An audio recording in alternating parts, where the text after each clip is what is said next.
I rise today to acknowledge what is happening in America.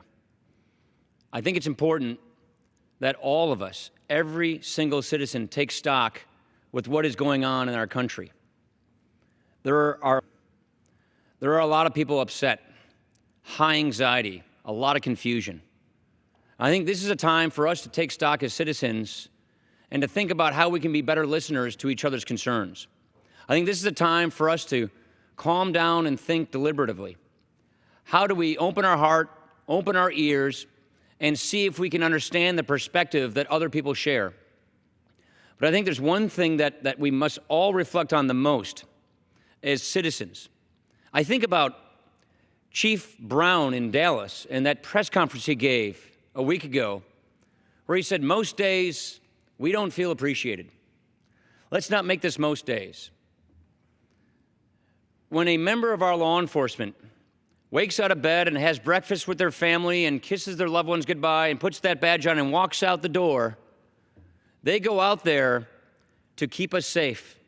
They go out there to protect the streets. They go out there and risk their lives to preserve our lives.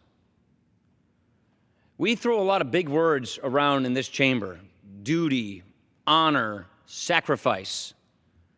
They do it every single day. So I think it's just so important that as Americans, we take stock and we thank the men and women serving in our law enforcement all around this country for what they do for us.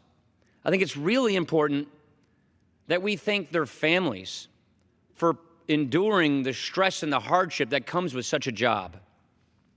And as we try to make most days different than most days in the past, and as we try to make sure that we give our law enforcement community the respect and the thankfulness that they deserve, let's make sure that we listen to each other in this country so we can better understand, so that we can make most days in the future better days than we've had in the past. Our country's hurting, and it needs to start healing.